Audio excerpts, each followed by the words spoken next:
Yes, well, good morning, everyone. Thanks for joining us here this morning. It is 9:01, which means it's time for us to get started. Thanks, everyone, very much for joining us. We know it's for those of you who, which I'm guessing is most, who are from Minnesota. It's been a rough couple of days here, and so we appreciate everyone logging in here this morning, even though there's other things that other issues around the state that that are on our mind, and so we appreciate that very much. This morning we're going to have a conversation with Justin Dahlheimer, and who's with First National Bank, and DeeDee LeMier, who's our newest, latest, and greatest educator here in Extension. And we're going to talk about a conversation about how Justin with First National Bank of Osakis is supporting businesses in its region. First National Bank is the only bank located in a small tourist-oriented town with a business community dominated by locally owned enterprises. And Justin is the fifth generation of the family which organized the First National Bank of Osakis in 1903, and he took over as president and CEO in 2016. He grew up in Osakis and graduated from Osakis Public High School in 2002, and received his degree in economics and history from Hamlin in St. Paul in 2006. In addition to that, he has a master's in urban and regional planning from the University of Minnesota Humphrey School, which he received in 2010, and had a focus on community and economic development. And Justin and DeeDee are going to have a conversation this morning. They're gonna chat for about 20 minutes, and then we're gonna open it up for the last 10 minutes for questions that you might have for both of them. As Michael Darger just said earlier, we'll have an evaluation with a link that's sent out towards the end. So if you're able to fill that out, we certainly do appreciate it. It kind of helps us know how we're doing, and think about some ways that we might improve. So your participation in that is appreciated. With that, I think I'm going to pass it over to DeeDee. Thank you so much, John. I really appreciate your kind of setting the stage for our time together today. It is my distinct pleasure to get to welcome Justin to have a conversation and talk a little bit more about the great work that he's been doing in his community, and really thinking about how he's responding to the immediate crisis around COVID-19, and also thinking about that bigger picture community economics response to the issue. So with that, Justin, I would love to give you a chance to really tell us a little bit about Osakis, and sort of what path you saw the community being on as far as community economics and development before the pandemic, the types of industries that are there, and just kind of give us the lay of the land of what you were working with before all of this happened. So yeah, we're about 2 hours northwest on I-94 from the Twin Cities area.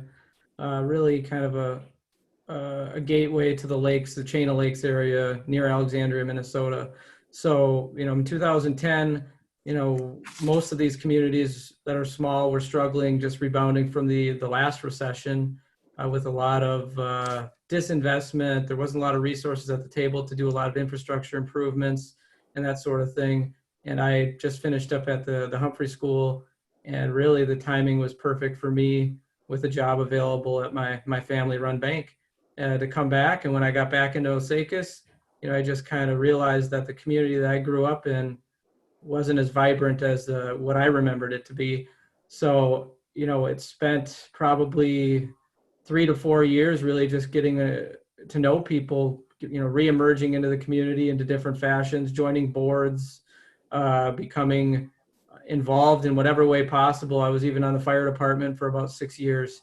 So getting to know the people that I probably knew fairly well, but you have to get to know again, just because you're merging into a different role. So through that time period, really the community started to turn more to understanding how tourism impacted its local budgets, its local economy, and what a community our size needs to do in order to promote that and be welcome to it, and really balance the dynamics of what our locals really love about their community with the sheer fact that there's a lot of others in this state and other states that want to come visit, and we need to be a unique place for that. So that really started to bear fruit. It took many years. I mean, we had to improve the way our downtown looked. We had to focus on our business owners and providing them the resources and the knowledge. We had to find people who cared about our community to join boards and be leaders and really lead from the front and by example. And I think, leading up here to 2019, 2020, we really had built that momentum. And I felt that opening up this year for a tourist season was going to be one of our best years ever. So when COVID-19 pandemic occurred, that was a psychological blow, back in February, March, when we were all looking at what was happening and how it was manifesting overseas and what potentially it could do in a timeline here in Minnesota, specifically encouraging people to stay home rather than get outside and see our lakes and see our communities. So that put us in March of 2020, 2 months ago now, in a really precarious position with all the investments we've made and all the business owners that we've had excited about transitioning into a new business, because most of these businesses, 5 to 8 years ago were by people who are just looking for somebody to take them over. And now we had a successfully transitioned local economy that was building momentum. Thank you. So when you sort of had that community level realization in March of, okay, there's this huge change kind of coming, what were some of those immediate challenges that you saw? And I'm thinking specifically that as a community bank, you're in a very intimate relationship with businesses and with individuals, where you're likely having different conversations than what somebody may be having in the coffee shop or at the post office in town. So what were those immediate challenges that you were hearing in your role in the community? I think the main concern was unknown. I mean, everybody goes to speculation when they start thinking about the unknown. And as a leader of a bank and a financial institution, as well as another loan officer, and dealing and managing other loan officers that deal with these businesses, these people directly, we needed to let our customers know and people within our community know that while this is unknown, we can band together, we can step through it, and we're nimble enough to be creative and address the issues as they come up. And I think that meant a lot of phone calls from my lenders, from my customer service staff, and myself. It meant a lot of communicating into key areas of the community, what we were doing, that there was a calm at the bank. There was a presence there. There wasn't going to be anything that looked like panic running between our walls. And if we did that well, it would permeate outward because of our strong relationships with everybody in our community. And that's what we spent our time talking about very quickly in March, was what can we do, knowing that there's going to be a period of time here where these business owners are going to be stranded, to let them know that they don't have to worry.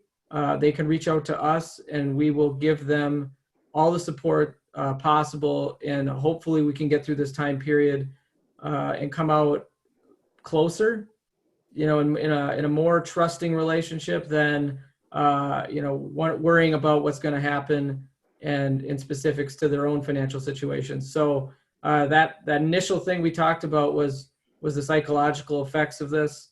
And, that's where we talked about a gift card purchasing program because our bank has a budget for donations and we really want to see our impact be right in front of us and benefit our customers. We sat and talked it through, and I credit my staff. They know the businesses very well, And we just said, what can we do to give them at least some comfort in knowing we're here. You have some revenue right here, right now, and we can move through these next couple months with the options available to us by the stimulus packages that they were talking about and by the resources available to us at the bank. Thank you. I think that's such a creative solution to thinking about how you're addressing some of that human need in that situation, as well as the financial need. So kudos to you and your team for that kind of creative response. How are you sort of envisioning? So now, you know, the bank is the proud owner of a whole bunch of gift cards. How are you kind of thinking about those very unique resources that you have in this broader community economic development plan and that longer journey that Osakis has been on? So backing up a little bit, I spent a short period of time with the Institute for Local Self-Reliance, which has an office in Minneapolis. And really that's kind of where I got my community economics lens built out, and understanding just how shallow you can create your economy in these small communities if you focus on locally owned businesses and you rule make from a placemaking standpoint, where you're creating a place for very passionate people about your community to do business. So that the fact that we have these types of businesses in our community makes it much easier for a program like this, where we're purchasing directly gift cards to them, providing them revenue that they can use to pay their bills, to keep their businesses solvent, as well as restructure their loans to buy them time, as well as take the gift cards they've given us and move them out in special ways to promote more business for their economy. So I think the next step here is really understanding the most impact we can make with those gift cards. We just recently gave a bunch out to our school district as a thank you to our staff and faculty members for their creativity during our time of distance learning, and we gave them out to our graduates. So, you know, these are not customers of the bank for the most part. I mean, I'd say there's a mix of customers of the bank, but we're not looking at it from the standpoint of the customers and can we give them to our customers and can we do that as a benefit to our customers. It's more as, can we expose more people to our local community and see if we can very much provide them a new customer and create these patterns of commerce that tend to get sticky if people, you know, are exposed to a new place that they like. And I think the one real silver lining in the COVID crisis is that people's shopping patterns have changed. They're looking more local. They want to avoid those large, you know, gatherings. So where do you tend to end up? In small local businesses that are designed to serve and have these same products and services, but, you know, are not nearly at the scale of a large business. So I think if anything, the next phase is going to be how do we keep those patterns strong within our community, so that way we can keep this a more permanent way of doing business, because I truly believe that's the best way of doing business in small town Minnesota. Thank you. So I really appreciate you kind of thinking about those internal audiences within your community. And certainly that's what so much of the research around sort of what post-COVID is going to be is very locally focused. Are you seeing some shifts then with conversations around tourism as well? Is that changing? Thinking about who you might be looking at drawing into your community or some of those patterns?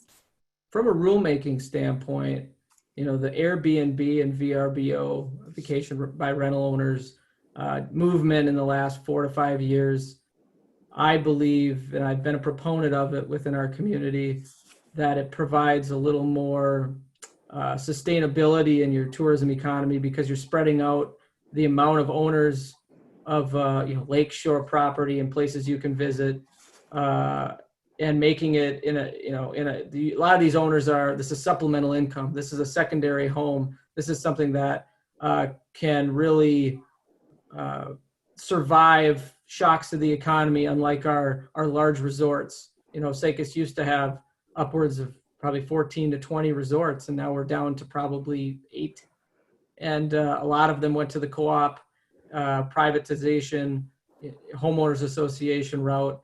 And the VRBO Airbnb has now brought that back as an option for weekly and nightly travel to our community. And I feel that's going to be still very robust during COVID-19, because those tend to be self-contained units without public facilities they're sharing, and allow people to still experience the lakes, experience vacation without, the strict guidelines that we're noticing that they still haven't really elaborated on for the campground situations or the park situations. So I definitely think, whereas some people may have cursed that VRBO Airbnb culture, and I totally can see from that perspective, if you're a resort owner, how there still needs to be some structures in place to make them pay lodging tax and be part of that community and pay into it. But it does provide our local areas some economic diversity and some sustainability of the people coming in, and also expose people in unique ways, because it's really expensive to open hotels and these more official places for tourism. But if you can organically create that and allow your economy to be a little bit more small and one-on-one, you're going to bring more people in. And I think people are searching for that because it's a unique experience and it's a little bit more self-contained and private. So, from a rulemaking standpoint, we're still really struggling with what kind of rules our community needs to adopt to regulate that industry. The VRBOs and the Airbnbs and the non-monthly rentals. It's controversial. It's taken time to get ahead of, but I definitely think we're going to come up with rules that are responsive to our local community, not some sort of model adopted model that doesn't play well. Yes. So we have just another minute here before we'll switch over to Q&A. My last sort of thing is to really just ask what you share with people about why they should visit Osakis, why they should make it their kind of halfway stop on 94. What are your kind of favorite must-see places in the area? Well, we've got a lot of independent local businesses that are unique. Everybody hears about our ice cream shop, Tip Top. It's always, every summer it's a headline as best ice cream in Minnesota. It's the nostalgic pull off the road diner feel where you can get ice cream and just enjoy the fact that you're on vacation. And I think people really enjoy that. I really like our lefse shop. It's unique. They make lefse, Jacob's lefse. They ship it nationwide. Heck, they might even ship it worldwide for all I know. But it's very unique to have that in our community, and them having a business that provides us something unique that people can visit, but also is a service that exposes people to Osakis from just the online ordering standpoint. In general, I just think it's a beautiful community to feel like we're not that far away from those stories our grandparents told us about living and working and seeing people who have a versatile background, who in one moment can help you with something at a hardware store, and the next moment can be offering a beer out back and talking over how to use that equipment to fix whatever it is in your house. And I think we take that for granted in our small communities, but when you do go to the metro areas or meet people who've never seen it, they look at you like you're from a different planet. And I like the planet we're from. So I will speak to the high heavens, and specifically during the situations of strife and recessions that we're dealing with, you see the resolve of small communities and people working together on a day-to-day basis that really care about this. And I preach that to people of all types of communities, that there's nothing better than knowing the people that you live with and having something in common, that we love this place and we'll work together no matter what our backgrounds or political affiliations are, to advocate for it, to protect it, and to really expand its vitality. And in some ways, there's a little bit of controversy. We don't want everybody to know about what we got out here, but I think a little bit of exposure is a good thing. Wonderful. Jacob's Lefse is one of my all-time favorite stops personally. So there's nothing quite like having warm Lefse mid-road trip to make you feel cared for and have that small town experience. So I'm with you there. We do have a few questions here in the chat. To start with, we had a question about sort of how FNB have helped with the agriculture sector in your community. If you've had like a different approach for working with them, and I'll just turn it over to you as far as how you've been working with the ag sector. Agriculture, I grew up on a small dairy farm, so I have a special spot in my heart for how hard those folks work on a day-to-day basis. And we work with a lot of small to medium-sized farmers. Unfortunately, program-wise, is really dictated by the USDA and the Farm Service Agency of the options available above and beyond what a bank can do. What we can do is obviously buy time and be creative and work out repayment structures that work for those farmers. I am somewhat involved in communicating with our local co-op creamery. I do provide some guidance to them should they ask questions on things that are available. But we do have that co-op model still alive and well in our community, and we're urging more than ever that our local farmers use that to lessen their costs and have the co-op be there to absorb a lot of the fluctuations and provide the time necessary to get through some of these very long recessionary periods for the farm sector. I still think there's a burgeoning group of hobby farmers, as we'll call them, that are kind of expanding into the direct to consumer agriculture, providing local meat, local vegetables, local produce, even local dairy products. And I think that's going to continue to grow because those folks really love to do that, and they see it as their passion, not their job. And they're able to gain employment elsewhere or have a spouse that works. And I think over time that will continue to be robust. It's just going to be a different type of farming. It might be in 5 to 10 years that cash cropping in small town, in the small areas of Minnesota is not going to be viable just because of the economies of scale that we provide our very, very large farmers. So they're just going to have to be creative and use those structures that worked back in the 50s, 60s, and 70s to provide different types of goods. And I think I see that dynamic starting to build. Farmers markets are becoming busier. There's more local producers, and I'm excited to see that keep expanding. Wonderful. So another question that we had was asking if you could share your guidelines for the gift card purchasing program. I suspect it's kind of along like, how did you decide who would get, which businesses you would purchase from, that sort of thing? Yeah,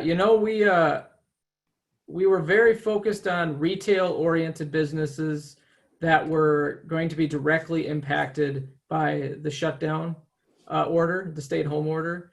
And so, that really came down to just basically retail shops, restaurants, and salons,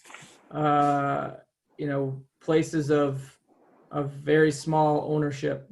We didn't directly reach out to we have a Dollar General in our community. We felt they were going to be served fine because there's going to be enough business in the area for them. But really those small specialty shops that, had retail that was going to be severely impacted.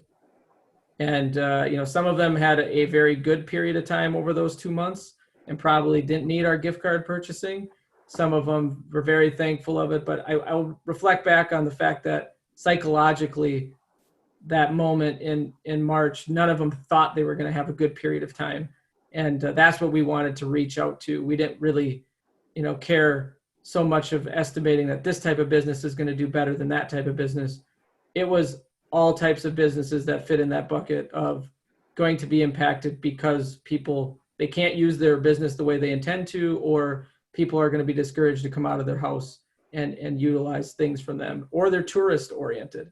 And that tourism season is going to be delayed probably. So it wasn't a hard, fast rule. It was a lot of conversations with my staff, and we wanted to be more inclusive than less inclusive. And, when we do things like this, we do know that there may be a pocket of people that feel they were missed out on. And we're just going to have to, apologize and not let that be the reason we don't do things, and see if we can serve them as well. So that's something, a tenet to keep in mind, is we tend to get scared of the people who are going to be mad about what we're doing.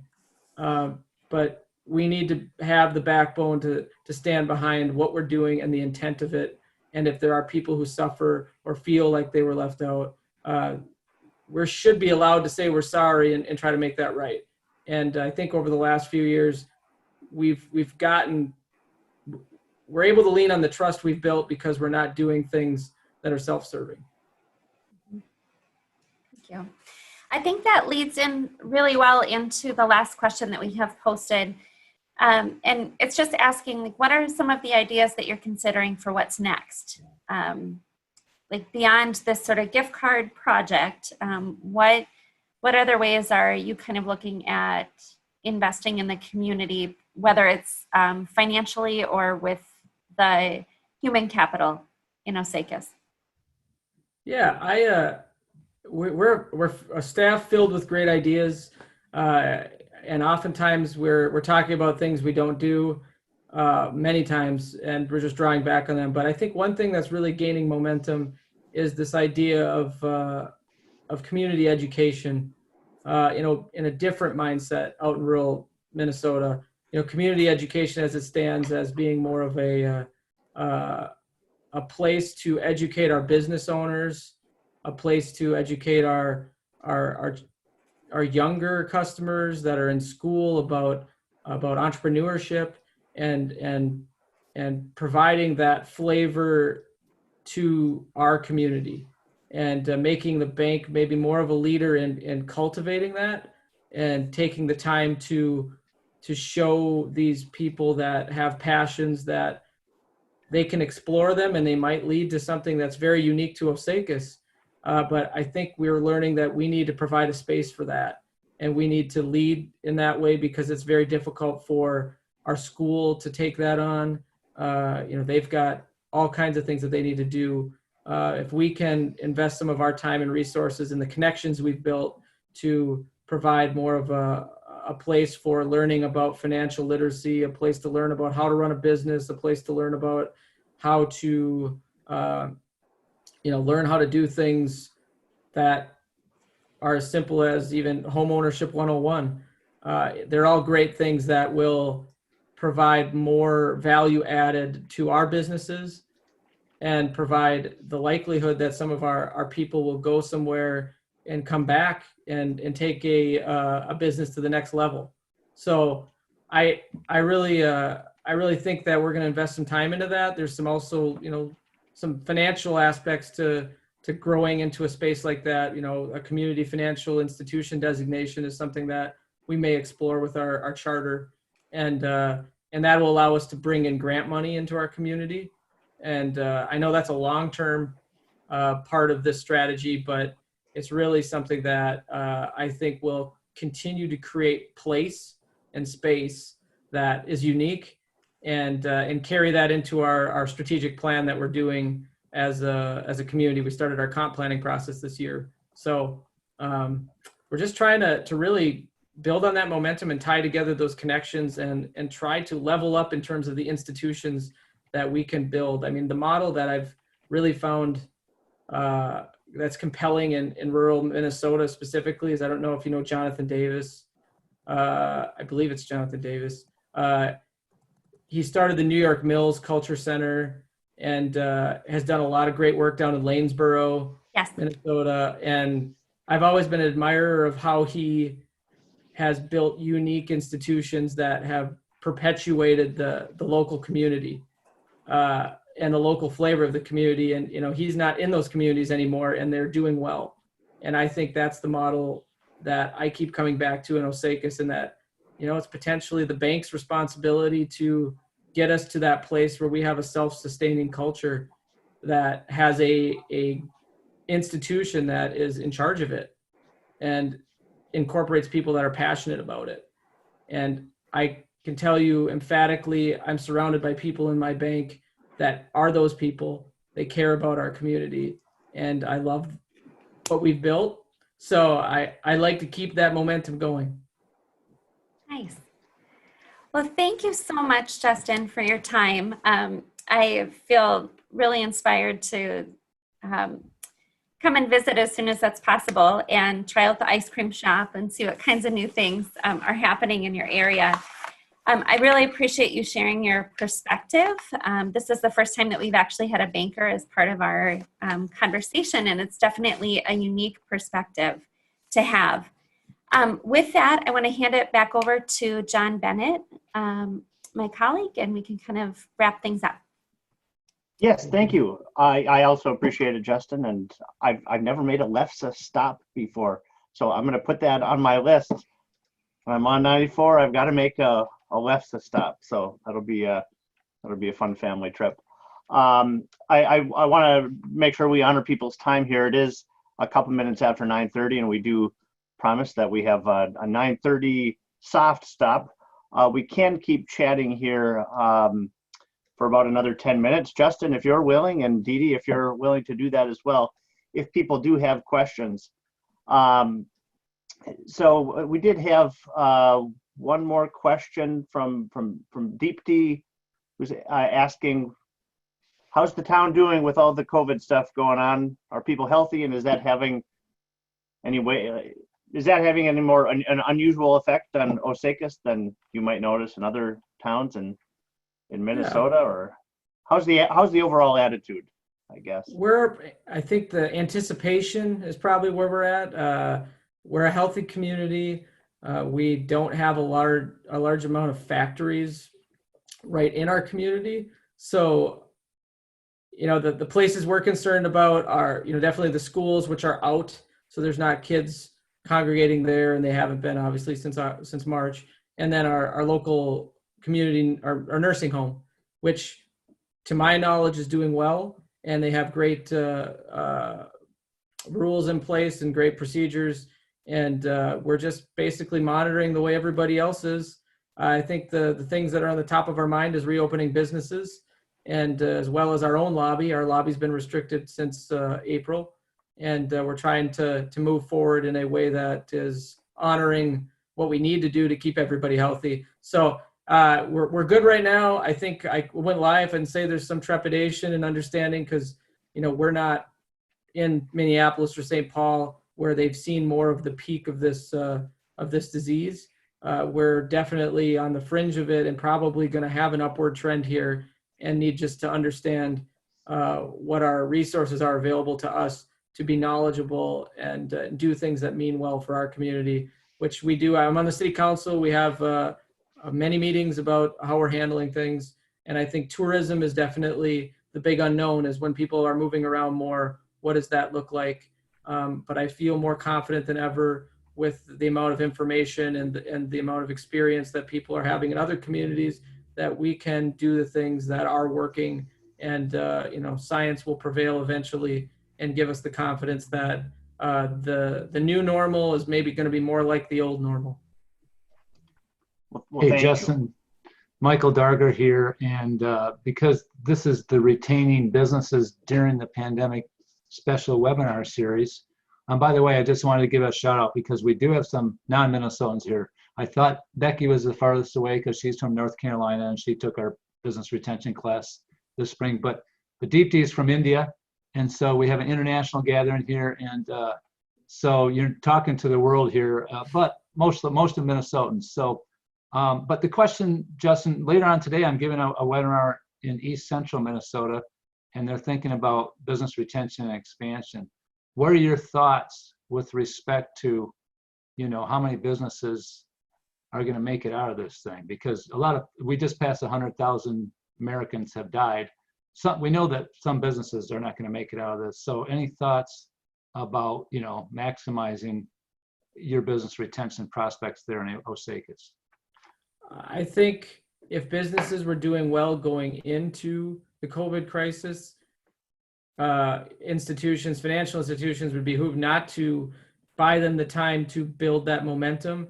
But I definitely would be worried about businesses that depended greatly on global markets, that depended greatly on different types of labor, that is going to be difficult to do the business that they, or if it's a manufacturing facility, having to completely retool in a way that keeps people healthy is going to be difficult. So I think as it pertains to rural communities, it's going to be a promising place because we've learned how important the expansion of infrastructure, specifically telecom, is out here.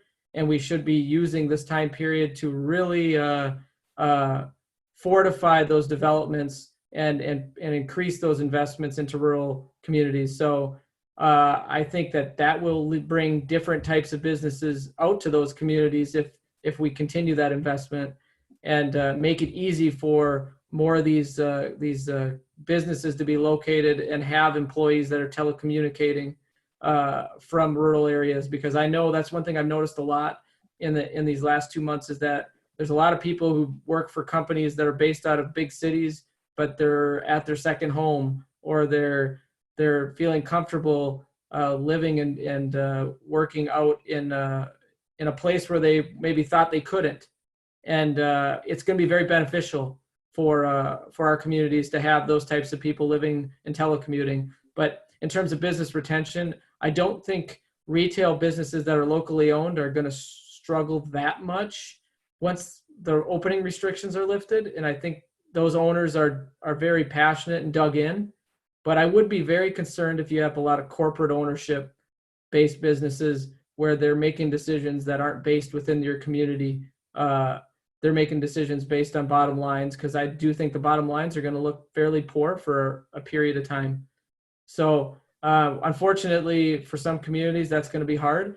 For Osakis, we don't have many of those businesses.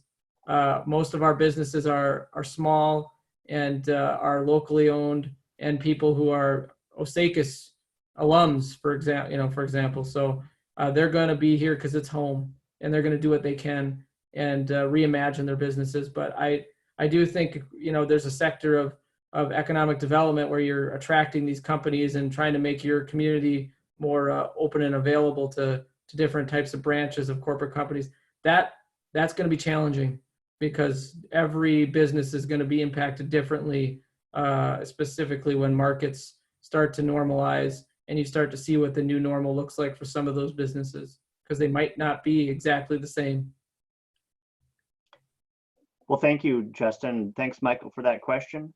And I appreciate everyone here who's been on the webinar here this morning. This is the Retaining Businesses During the Webinar series with Extension Center for Community Vitality. And I think I don't see any other questions here, so I think we'll wrap it up.